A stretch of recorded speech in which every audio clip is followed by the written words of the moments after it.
সাজিদ একটা দীর্ঘশ্বাস ফেলে উঠে পড়ল। তারপর হাঁটা ধরতেই মেহমেদ ব্যস্ত কণ্ঠে বলতে লাগলো, এই সাজু বেবি, কোথায় যাচ্ছিস? হোয়াট এভার, আমার নিকনেম আগে ঠিক কর, তারপর যা, নয়তো আমাকেও তোর সাথে নিয়ে যা।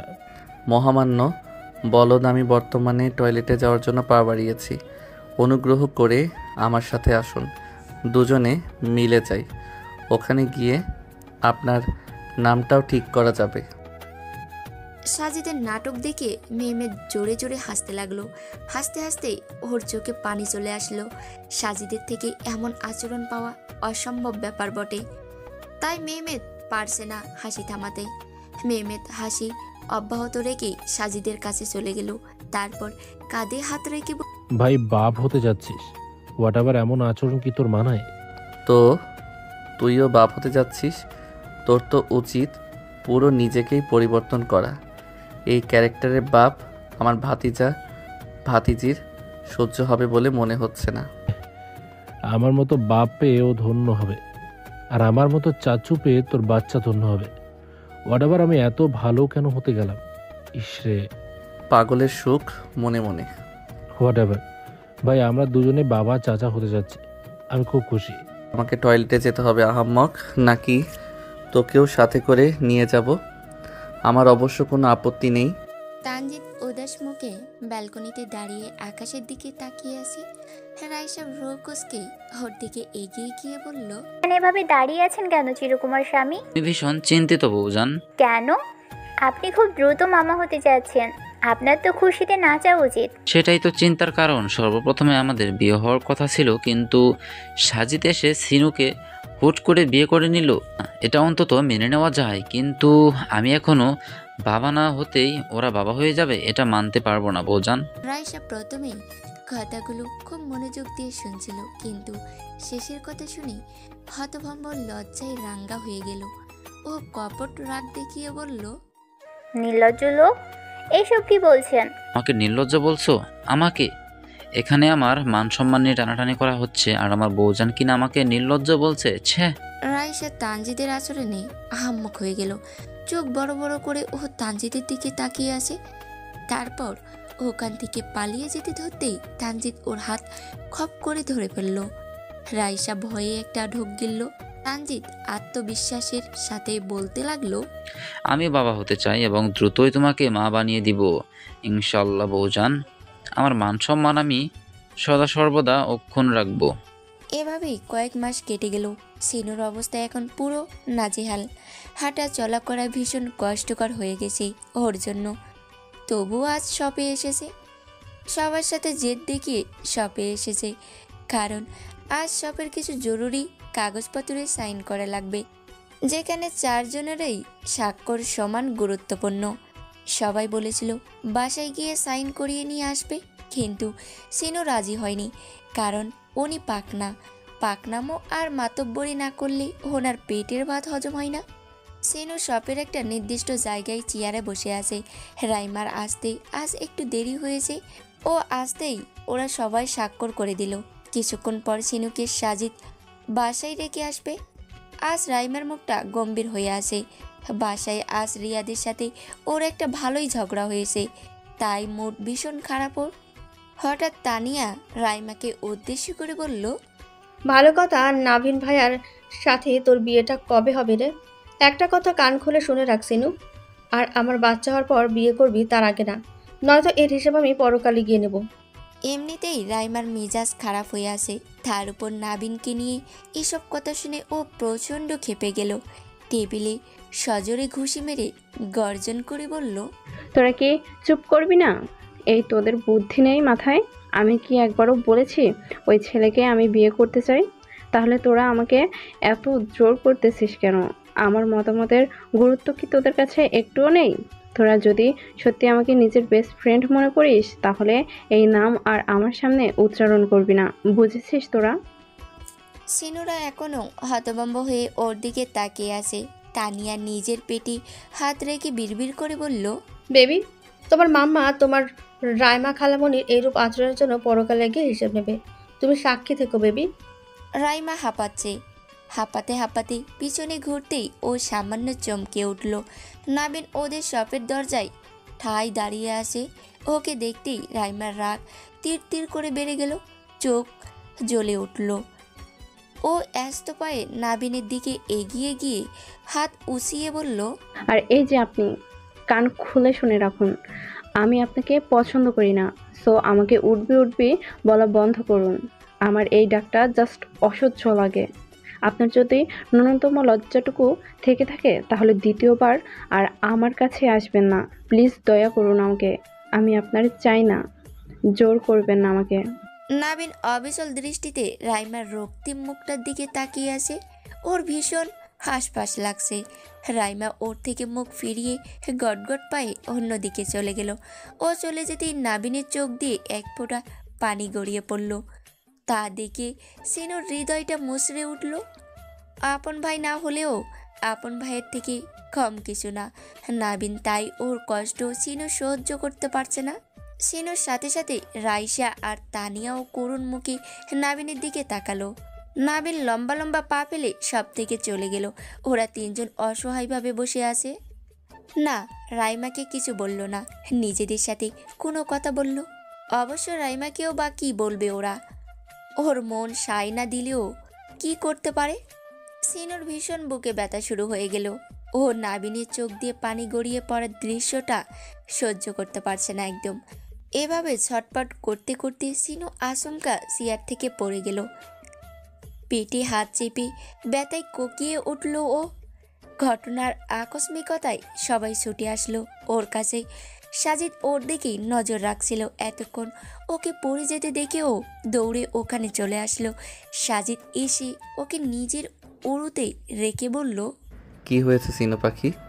সিনু কোনো জবাব দিল না, কেবল কাঁদতেই লাগলো। সাজিদ বিচলিত হয়ে বলল, তুমি আমার কোনো কথা শুনতে চাও না? এখন দেখলে তো কি হলো, আমাকে কষ্ট না দিলে তোমার দিন শুরু হয় না। সিনু এক হাত দিয়ে সাজিদের গলা জড়িয়ে ধরল আর অন্য হাতে নিজের পেটে চেপে রাখলো। মেয়ে তো শপে চলে আসলো। ও ব্যস্ত কণ্ঠে বলতে লাগলো, ভাই ভাবিকে ইমিডিয়েটলি হাসপাতালে নিয়ে যেতে হবে। হোয়াটএভার, তুই ভাবিকে কোলে করে বাইরে নিয়ে আয়, আমি ট্যাক্সি রাখছি। মেয়ে দ্রুত বাইরে চলে গেল। সাজিদ চিনুকে কোলে তুলে নিজেও বাইরে যেতে লাগলো। চিনুর এমন অবস্থা দেখে তানিয়ারা কাঁদতে শুরু করলো। ওরাও ওদের পিছন পিছন চলে গেল।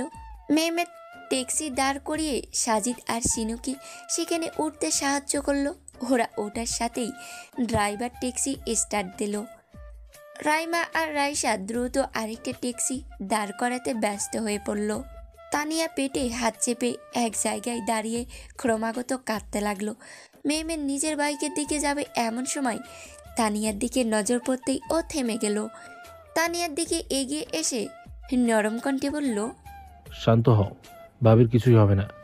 তুমি শুধু নিজের আর আমাদের বাচ্চার খেয়াল রেখো। হোয়াটএভার, বাকিটা আমি সামলে নেব। আমিও যাব হাসপাতালে, আমাকে নিয়ে চলুন। না, তোমার ওখানে যাওয়া ঠিক হবে না। তুমি মারিয়া আর নুসরাতের সাথে শপে থেকে যাও। না না, আমিও যাব, আমাকে নিয়ে চলুন। তানিয়া একদম জেদ করবে না। হোয়াটএভার, ওখানে গিয়ে ভাবির অবস্থা দেখলে তুমি ভয় পেয়ে যাবে। কারণ ভুলে যেও না তুমিও প্রেগনেন্ট। তাই যা বলছি তাই করো। কিন্তু আমি যেতে। আমি এক কথা বারবার বলতে পছন্দ করি না তানিয়া। আমার রাগ তুমি এখনো দেখোনি, আর দেখাতেও চাই না। তাই চুপচাপ আমার কথা অনুযায়ী এখানে থাকো। মেহমেদ মারিয়া আর নুসরাতকে উদ্দেশ্য করে বলল, ওর একটু খেয়াল রেখো। মারিয়া আর নুসরাত মাথা নাড়িয়ে সম্মতি জানালো। ওরা ধরে ধরে তানিয়াকে শপের ভিতরে নিয়ে গেল। মেয়ে তো নিজের বাইক নিয়ে হাসপাতালের দিকে চলে গেল। রাইমা আর রাইসা কিছুক্ষণ আগে ট্যাক্সি নিয়ে হাসপাতালের দিকে রওনা দিয়েছে। ওটি রুমের সামনে সাজিদ উদ্ভ্রান্তের ন্যায় পায়চারি করতে লাগলো। ভিতর থেকে চিনুর গগন বিদারী চিৎকার ভেসে আসছে। এসব সহ্য করতে না পেরে সাজিদ হঠাৎ কেঁদে ফেলল। মেহমেদ, রাইমা, রাইসা সে সময় ওখানে চলে আসলো। সাজিদকে কাঁদতে দেখে তিনজনেই কিং কর্তব্য বিমূঢ় হয়ে গেল। মেহমেদ সাজিদকে ধরে পাশের একটা বেঞ্চে বসিয়ে দিল। সাজিদের চোখ বেয়ে অনবরত পানি গড়িয়ে পড়তে লাগলো। মেহমেদ সেটা সন্তর্পণে মুছে দিয়ে নরম গলায় বলল, কাঁদিস না ভাই, হোয়াটএভার, আমার ভাবি আর ভাতিজা বা ভাতিজির কিছুই হবে না। রাইমা আর রাইসার কান্না সাজিদের অবস্থা দেখে বহুগুণ বেড়ে গেল। ওরা কান্নার তালে কাঁপতে লাগলো। মেহমেদ সবাইকে ইনফর্ম করে দিয়েছে ইতিমধ্যে। এক সময়টা যেন শেষই হতে যাচ্ছে না। আরও কিছুক্ষণ পর ওটি রুমের লাইট অফ হয়ে গেল। তা দেখে সকলে ক্যাবিন রুমের দিকে এগিয়ে গেল। ডাক্তার বেরিয়ে আসতেই সাজিদ করুণ কণ্ঠে বলল, কেমন আছে আমার সিনু পাখি আর আমার বাচ্চা? Relax young man. অতিরিক্ত ব্লাড পড়ে যাওয়ায় তোমার ওয়াইফ অজ্ঞান হয়ে গেছে, তবে চিন্তার কোনো কারণ নেই, দ্রুত সুস্থ হয়ে যাবে। আমার বাচ্চা? বাচ্চার কথা শুনবে? তাহলে বলবো ডাবল মিষ্টি কিনে আনো, কারণ তোমার টুইন বেবি হয়েছে, একটা ছেলে আর একটা মেয়ে। ডাক্তারের কথা শুনে কয়েক সেকেন্ড সবাই নিশ্চুপ থাকলো। পর মুহূর্তে এতক্ষণের মর্মান্তিক পরিস্থিতির কথা সম্পূর্ণ ভুলে গিয়ে খুশিতে আত্মহারা হয়ে গেল। সাজিদ ডাক্তারের পিছনে নার্সদের হাতে থাকা সাদা কাপড়ে মোড়ানো নতুন সদস্যদের দিকে তাকালো। তারপর হ্যস্ত পায়ে এগিয়ে গিয়ে কম্পিত হাতে কোলে তুলে নিল নিষ্পাপ নরম তুলতুলে প্রাণ দুটোকে। বাবার স্পর্শ পেতেই বাচ্চা দুটো চোখ পিটপিট করলো। সাজিদের চোখ দিয়ে আনন্দ অশ্রু ঝরতে লাগলো। ওরা তিনজন বাচ্চাকে নেওয়ার জন্য কাড়াকাড়ি শুরু করলেই সাজিদ চোখ রাঙানি দিয়ে ওদের দুজনকে নিয়ে দূরে একটা বেঞ্চে গিয়ে বসে পড়ল। সময় হন্তদন্ত হয়ে সিনু আর সাজিদের পরিবারের সকলেই সেখানে ছুটে আসলো। সাজিদের হাতে থাকা পুতুল দুটোর দিকে চোখ যেতেই সবার বিচলিত মুখ মুহূর্তেই শান্ত হয়ে গেল। সাফায়েত জামান আর মোতাহের হাসান ডাক্তারের সাথে গিয়ে ওদের শারীরিক অবস্থা সম্পর্কে বিভিন্ন কথা বলতে লাগলেন। অন্যদিকে বাকিরা বাচ্চাদের কোলে নেওয়ার জন্য উতলা হয়ে পড়ল। কিন্তু সাজিদ নাছোড়বান্দা, সে বাচ্চা দিতে রাজি না। ওর একটাই কথা, আমার বাচ্চাদের আমি কোলে নিব, তোমাদের কেন দিতে যাব? আরও 2 ঘন্টা পর সিনুর জ্ঞান ফিরে আসলো। জ্ঞান ফিরার সাথেই ও পেটে হাত দিতেই ভয়ে কেঁপে উঠল। কান্না করতে করতে বলল, আমার বাচ্চা। নার্সগুলো ওকে শান্ত করার চেষ্টা করেও ব্যর্থ হলো। ও হাত পা ছড়িয়ে কান্না করতে লাগলো। এমন সময় সাজিদ বাচ্চা দুটোকে নিয়ে ভিতরে প্রবেশ করলো। সেদিকে চোখ যেতেই সিনু শান্ত হয়ে গেল। সাজিদ ওর পাশে বাচ্চা দুটোকে শুইয়ে দিয়ে বলল, সিনু পাখি আমাদের জীবনে দুটো চাঁদ এসে ধরা দিয়েছে, একটা রাজকন্যা আর একটা রাজপুত্র। সিনু পরম আদরে নিজের বাচ্চাদের কপালে হাতে চুম্বন করলো। তারপর উচ্ছ্বসিত হয়ে বলল, এই পুতুল দুটো আমাদের বাচ্চা সাজিদ। এই পুতুল আমার একদম বিশ্বাস হচ্ছে না। হ্যাঁ আমাদের। সিনু পাখি, ওদের নাম রেখেছি, বলবো শেখ আয়েশা হাসান আর শেখ সাভাস হাসান। পছন্দ হয়েছে তোমার? অবশ্যই হয়েছে। নাম রাখার দায়িত্ব তো আমি আপনাকে দিয়েইছিলাম সাজিদ। আপনি সেই দায়িত্ব বেশ ভালোভাবেই পালন করেছেন। ওদের কথা বলার মাঝেই রাইমা আর মেহমেদ ক্যাবিনে প্রবেশ করে দুজনে দুটো বাচ্চাকে কোলে তুলে নিল। রাইমা মুখ ভেঙচি কেটে বলল, বাচ্চাদের উপর আমাদের অধিকার বেশি, নিয়ে গেলাম আমি। তুই বাচ্চা দিবি না মানে আমি নিজে এসে নিয়ে যাব। আবার এখন বউয়ের মতো আমারও বলতে ইচ্ছা করছে দেরি করে বাচ্চা কোলে নিতে দেওয়ার সরি। বাচ্চা তো জোর করে আমাদেরই নিয়ে যাওয়া লাগছে। যাই হোক, এর হিসাব পরকালে গিয়ে নেব। বলেই ওরা দুজন বাইরে চলে গেল। সিনু আর সাজিদ আহাম্মক হয়ে ওদের কাণ্ড দেখছিল। এবার দুজনেই হেসে ফেলল। সাজিদ হাসি থামিয়ে সিনুর গালে কপালে এলো পাতারে চুম্বন করতে লাগলো। তারপর ওর কপালে কপাল ঠেকিয়ে বলল, আজ তোমার কিছু হয়ে গেলে আমি মরে যেতাম সিনু পাখি, আর কখনো আমার কথার অবাধ্য হবে না। প্রমিস করো আমাকে। প্রমিস করছি সাজিদ, আর কখনো আপনার কথার অবাধ্য হব না। ওই ঘটনার পর থেকে সিনুরা কখনোই নাবিনের নাম রাইমার সামনে উচ্চারণ করেনি। আর না নাবিন রাইমার সামনে এসেছে। এতে করে উপরে উপরে রাইমা অত্যন্ত খুশি আছে, বোঝালেও ভিতরে ভিতরে ওর কেমন ফাঁকা ফাঁকা লাগে। সেদিন রিয়াদের সাথে মনোমালিন্যের কারণে মূলত ও সবার সাথে একটু উঁচু গলায় কথা বলেছিল। রাইমা কিছু কেকে ক্রিম দিয়ে ডিজাইন করছে, আর এসব কথা ভাবছে। সিনুর বাচ্চাদের বয়স এখন 5 মাস, তাই ও শপে আসে না। বাচ্চারা আরেকটু বড় হলে পুনরায় শপে আসা শুরু করবে, তাই রাইমাকে ডাবল কাজ করতে হয় এখন। ওর মাথায় এখন যখন তখন নাবিনের কথা চলে আসে। এতে করে রাইমা বিরক্ত হয়ে নিজেই নিজেকে বলল, বালের মাথা, চুপ করে থাকতে পারিস না? সব সময় ওই প্রফেসর সাহেবের কথা ভাবতে তোকে কে বলেছে? মানছি সেদিন বেশি খারাপ ব্যবহার করে ফেলেছি, কিন্তু এতে ভালোই হয়েছে উনি আর আমার সামনে আসে না, আর না সিনুরা ওনার কথা বলে। আমার মাথা খারাপ করে দেয়। উফ, শান্তি। মুখে এমনটা বলেও মন তো অন্য কিছু বলছে। মন বলছে আমার এসব একদম ভালো লাগছে না। সিনু ক্লান্ত বিছানায় আছোয়া হয়ে শুয়ে আছে। পাশের একা দোলনায় আয়শা আর সাবাস নিশ্চিন্তে ঘুমোচ্ছে। এখন কতটা ভদ্র লাগতেছে ওদের, অথচ কিছুক্ষণ আগেই দুজনে পাল্লা দিয়ে কান্না করে মাম্মার অবস্থার রফাদফা করে দিয়েছে। সাজিদ সবেমাত্র সব থেকে বাসায় ফিরল।